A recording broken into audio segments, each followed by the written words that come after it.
lié au lobby des pesticides. Et pendant une très grande partie de l'histoire que je viens de vous raconter depuis 1945, la mutualité sociale agricole n'a pas fait son travail, je le dis calmement mais fermement. Elle n'a pas défendu les paysans contre ce véritable empoisonnement que constituent les pesticides. Ça commence à changer, parce qu'évidemment, la réalité est plus forte que le discours, heureusement tout de même. Et il y a une enquête en cours très très importante qui devrait donner des résultats significatifs en 2008, mais vous voyez, on est en 2007, je vous parle de résultats qui vont venir probablement en 2008, et l'épandage massif de pesticides en France a commencé en 1945. Il est vrai que si l'on se réfère aux précautions d'emploi et aux têtes de mort qui agrémentent les emballages des pesticides, il faut peut-être étendre le cadre des non-cibles, pour employer l'expression alambiquée du lobby des pesticides, aux animaux et aux êtres humains, en ce qui concerne les neurotoxiques. On ne peut pas répondre de manière très générale.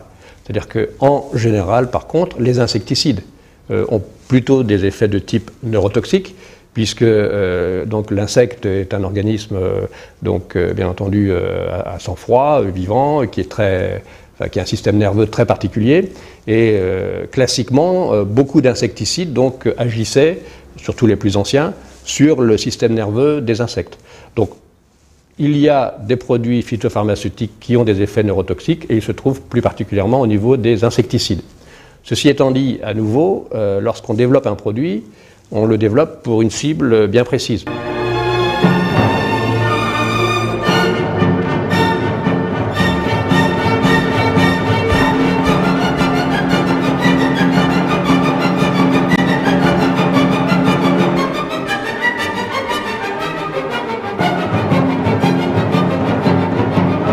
Mais on fait en parallèle des tests sur ce qu'on appelle les insectes non cibles, donc ou les insectes utiles ou les auxiliaires, type coccinelle, abeilles, des petites mouches qu'on appelle les cirfes, dont les larves vont venir manger les pucerons, etc. Donc là aussi, dans les tests préalables à l'autorisation de mise sur le marché, on vérifie l'effet éventuel de ces produits sur ces insectes non cibles.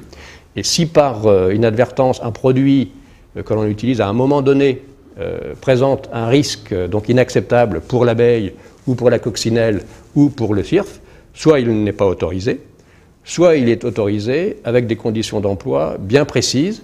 Les risques inacceptables et les inadvertances sont en train d'anéantir la biosphère depuis 60 ans.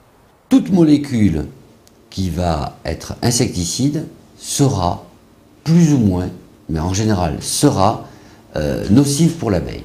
Et puis, rebondissement, Monsieur Faucon, alors que l'AFSA est un allié historique du lobby pesticide depuis de très nombreuses années, témoigne d'un revirement citoyen. L'agriculteur, il va traiter avec des produits dits non toxiques pour l'abeille. Alors déjà, le terme non toxique pour l'abeille, c'est à prendre avec des pincettes, parce que vous utilisez des insecticides pour lutter pour tuer des insectes ravageurs. L'abeille est un insecte, mais ça ne la tue pas. Alors la recherche, c'est vrai, a fait d'énormes progrès. On arrive, suivant la physiologie des insectes, à agir sur un endroit bien particulier qui est spécifique d'un. Mais enfin, si ça tue les insectes, sur l'abeille, ça va quand même bien lui faire quelque chose. Depuis l'avènement de la terreur pesticide, la réputation de très nombreux scientifiques a été entachée de contradictions, d'accusations de lâcheté et de corruption. C'est pour ça que le grand drame du système actuel, c'est que, si vous voulez, nous manquons de recherche fondamentale et que les scientifiques sont achetés, entre guillemets, aujourd'hui par les industriels et même par les organismes d'État tels que l'INRA. Bon. Allons simplement mettre un cierge tous les vendredis, tous les samedis, tous les dimanches, en pensant à ces grands chercheurs qui vont nous sortir de la panade et qui vont nous trouver des solutions. Les apiculteurs allemands m'ont dit on n'a jamais trouvé un scientifique allemand qui veut travailler cette question, parce que pour eux, c'est la fin de leur carrière. Ils se voient fermer toutes les portes des grands laboratoires allemands, Bayer, BASF, etc., voire les laboratoires fédéraux. Et donc, ils n'ont jamais trouvé un scientifique sérieux qui ait le courage de travailler cette affaire-là. Et comble de l'arnaque sémantique, les multinationales de l'agrochimie se sont autoproclamées les sciences de la vie. On vit une époque formidable. Les sciences de la vie, qui c'est qui les fait, les sciences de la vie en ce moment? C'est les fabricants d'agrotoxiques, de produits en CID, hein, et dont l'objectif c'est de terminatoriser, c'est-à-dire de stériliser le vivant. Et ces gens-là sont au programme les industriels des sciences de la vie. c'est ahurissant. On a affaire aux industriels des sciences de la mort. Ce sont des nécrotechnologies, non pas des biotechnologies. D'ailleurs, toute la logique scientifique qui est derrière tout ça est bel et bien une logique, disons, réductionniste absolument mortifère, puisqu'il s'agit de réduire la complexité inouïe du monde vivant, le fait qu'il est vivant, de le ramener à des choses absolument fixes et mortes qui sont un ensemble de réactions chimiques. C'est absurde. C'est pas comme ça qu'on peut envisager la vie. Donc c'est un projet, c'est une projection mortifère, c'est vraiment une vision mortifère du monde vivant. Et alors, que ce soit une idéologie n'empêche pas que cette idéologie soit active et quelque part efficace. C'est-à-dire qu'elle va finir en effet par tuer le monde vivant.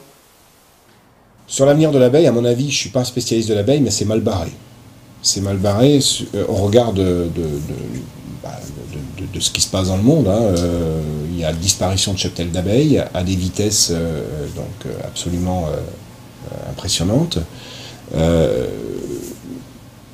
L'abeille qui disparaît, ça veut dire environ 80% de pollinisation qui ne se fait plus.